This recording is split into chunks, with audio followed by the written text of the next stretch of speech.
Al sabahımızı başlaması için bağlı, biz şartlık şekerмен bugünkü sabahımızı başlamalıyız. Ya bağlı, şartlık şeker olduğumuzda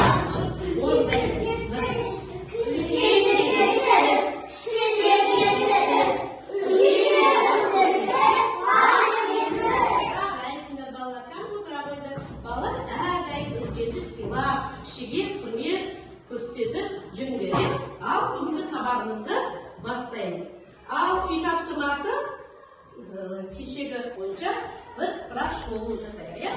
Al сендерге bir tane сұрақ қояйық, сендер сол сұраққа жауап беріңдер. Ал балалар, дыбыс дегеніміз не? Дыбыс дегеніміз. Жарайсыңдар. Әріпті? Балалар, олай болса дыбыстар қаншаға бөлінеді? Қалай болады? Дыбыстар. Жоқ, қателеспейміз. Дауысты, дауыссыз. Ал жарайсыңдар. Дауысты дыбыстар қаншаға бөлінеді?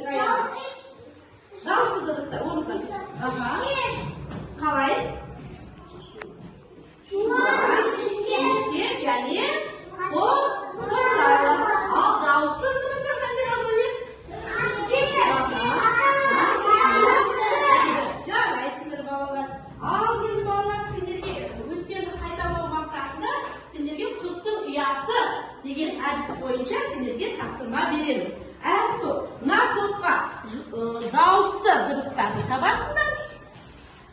Ал мына топ дауыссыз дыбыстарды жұмыртқаның ұясына салып шығасыңдар. Бірлесіп топтасып орындаймыз. Топтас балалар. Алдағы мына жұмыртқаның ұясына кесет салып шығыңдар. Тек қана сендерге дауысты, сендерге дауыссыз.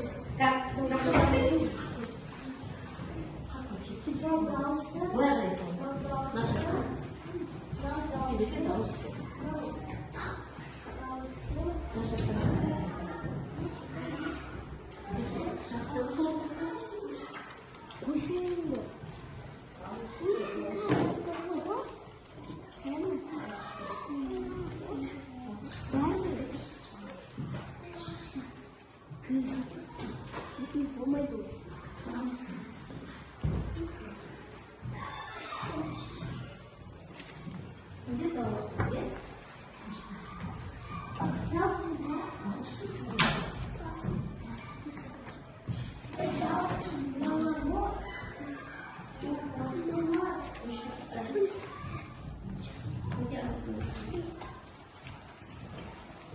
Дауысты дыбыстар жуан болса, біздің сөзіміз қалай естілетін еді? Жуан. Ал дауысты дыбыс жіңішке болса, жіңішке. Ал олай болса, мен сендерге айтады, құстың ұясын қондыру, құсты ішке қондыру. Тіндесі бойынша мына топқа жіңішке дауысты дыбыстарды тауып құстарды ұяшығына қондырасыңдар. Ал келесі топ жуан дауысты дыбыстарды ұяшыққа қондырасыңдар құстың ұясын. Ал қазір топтасып балдар, топтасып суретті жақтырамыз. Топта сөз тобынан әдена қондырып қандай құстарды сен ұяшыққа қондырдың? Күшік, киік, тиін, көкексін, өнер, өрмекші. Тамаша. Ал неге мына құстарды неге жапсырмадың?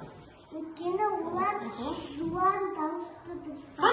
Қандай сөздер? Құстан, қасқыр, қой. Жарайсың, Адина. Тамаша. Тамаша жауап бердің. Ал келесі бұл тобынан айқын жауап бере қойшы. Қандай құстарды сен ұяшыққа қондырдың? Асқан, жылқы, қарға, жолбарыс, аю. Неге Раяна сендер мына құсты ұяшыққа қондырмадыңдар, Раяна? Олар жіңішке дауысты дыбыстар. Қандай құстар қалып кетті, Раяна? Оқимыз, ка?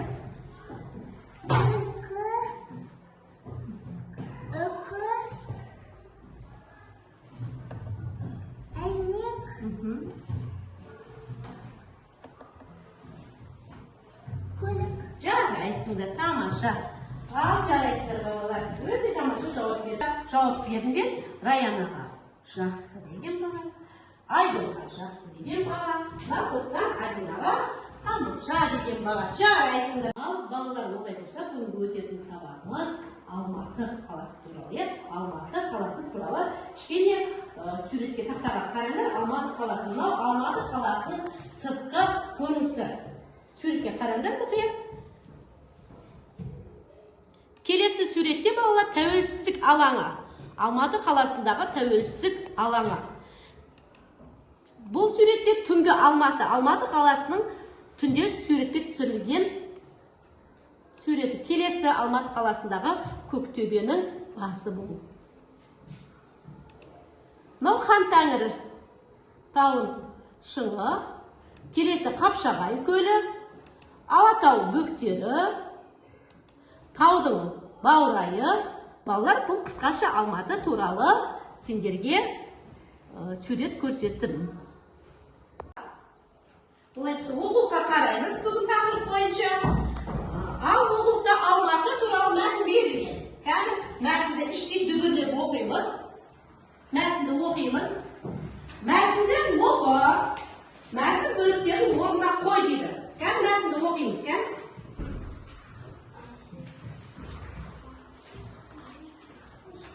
мәтінді оқимыз дүбірлеп.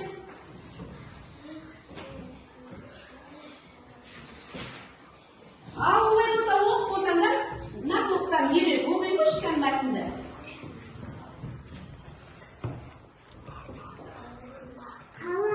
Қаланың үші сырты туған жеріміз ағаштары дүниедегі ең дәмді алма апорт. Ол тек Алматыда өседі. Алматы еліміздегі ерекше. Ал олай болса, мына топтан Рамазан мәтінді дұрыс ретінен оқи қойшы. Алматы еліміздегі ерекше көрікті қаланың іші сырты туған жеріміз ағаштары. Дүние жүзіндегі ең дәмді алма апорт. Ол тек Алматыда өседі. Жарайсың балалар. Ал олай болса, мәтін не туралы екен? Алматы қаласындағы апорт Алматы туралы екен. Ал олай болса, мына видеороликте біз Алматы қаласындағы апорт Алматы туралы мағлұматты көрейік. Өсіріледі. Ең басты өндірушілері ақш және Қытай. Тарихшылардың айтуы бойынша алманың пайда болған жері қазіргі Алматы қаласының аумағы. Алманың қабығымен қоса жеген дұрыс. Қабықтың құрамында ас қорытуды жақсартатын пайдалы элементтер бар. Ең ұзақ өмір сүріп жатқан алма ағашы Америкада. Ол ағаш 1647 жылы отырғызылған. Алманың дәндерінде цианид деп аталатын адам өлтіретін у бар. Сондықтан оны шамадан тыс жеу керек. Ол суда батпайды, өйткені ол 20%-ға ауада тұрады. Жеміс беретін ағаштардың әрбір екіншісі алма ағаштары. Бір алмада 70-100 калорий болады. Дәстүрлі медицинаға сәйкес қызыл алмалар жүрек және қан тамырларын, жасыл алмалар тіс және оның еттерін, ал сары иммунитетті көтереді. Алманың кесілген жері тез қарайып кетсе, демек бұл жақсы жеміс. Ежелгі Грекияда алма ағашын Аполлон құдайымен байланыстырған. Сондықтан оның ағашының атауы Эйдол. Археологиялық мәліметтер бойынша алғашқы алманың ағашы. Олай болса, сендер видеороликте біз Алматы қаласынан шыққан Алматы қаласында әйгілі болған апорт алмасы туралы мағлұмат алдық. Ал олай болса, мына видеороликте біз қандай ақпарат алдық? Алманың дүние жүзінде қанша түрі бар екен? 7.500. Жарайсыңдар. Ал енді алма қай елде? Ұзақ жасаған алма ағашы қай елде? ақш және Қытай. ақш және Қытай, иә? Ал енді алманың дәнінде адам ағзасына зиянды қандай зат бар екен? Улы цианид деген зат бар екен, иә? Алма неге суға батпайды? Иә, алманы суға салса, батпайды екен. Өйткені алманың құрамында 20% не бар екен? Алма бар екен. Тамаша. Ал бір алмада қанша калория бар екен? 60-70. Және бізде тағы да алма түрлеріне ақпарат беріп кеткен. Қызыл алма, сары алма және жасыл алма туралы бізде ақпарат алды. Қызыл алма адамға жүрегіне және қан тамырына пайдалы екен. Ал жасыл алма адамның сіңіріне және етіне пайдалы екен. Ал сары алма ше? Алма адамның иммунитетін көтереді. Тамаша балалар. Ал балалар олай болса, бүгінгі оқулықтағы 3-ші жаттығуды қараймыз. 3-ші жаттығуда берілген буындардан 5-6 сөз құрайды. Мен берілген сөзді тапсырмаларды 2 топқа бөліп бердім. Осы тапсырмалар бойынша сендер сөз құрайсыңдар. Кәм келесі топ сызықша арқылы қосасыңдар. Сәл кестендіресіңдер. Сызықша арқылы қосасыңдар.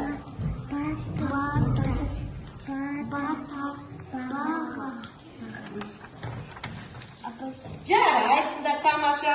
Ал келесі топ. Тамаша. Ал балалар олай болса, осы берілген сөздерді бір сыпыра оқыңыздар. Қанша айтқан? Қандай сөз шықты? Қайық, қасық, қатық, қалам, қалақ. Жарайсыңдар, тамаша. Қаншайым. Алма топтан кәл. Нұрай оқи қой. Балық, бақа, бала, батыр, бата, баға. Тамаша. Ал балалар олай болса, 3-ші жаттығуден осы тапсырмадағы шыққан сөздерді дәптеріңізге жазасыз. Қанша жарайсың. Ал олай болса, дәптерден жұмыс 3-ші жаттығуден шыққаныңыз не еді?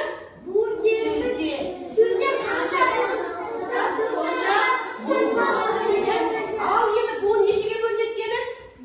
3-ке қарай.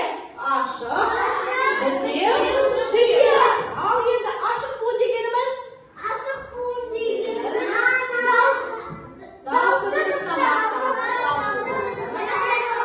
Немесе дауыссыздан басталып, ал бітеу буын?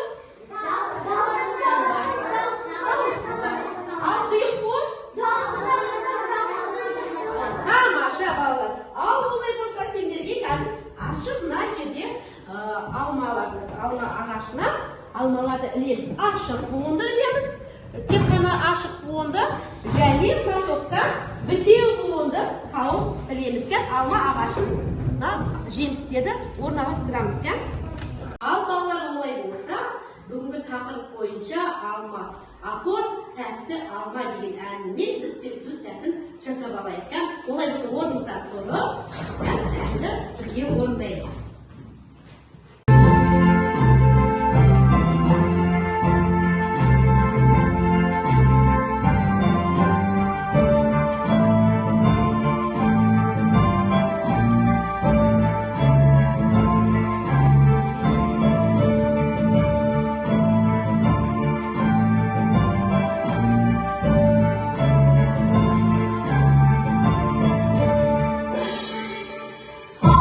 Thank you.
үшін сендерге сары алма беремін. Денсаулықтарың әрдайым жақсы, мықты болсын балалар.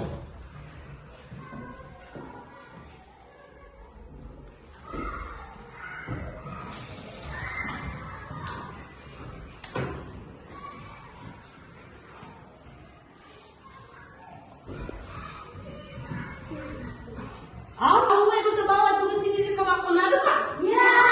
Ал олай ұнаған болса балалар, өз ойларыңды қолшатыр әдісі бойынша мына жерге кері байланыс беріңдер. Сабаққа жақсы түсінсеңдер, маған ұнады, түсіндім. Түсінбесеңдер, түсінбедім. Жақсы болса жақсы деген жаңағы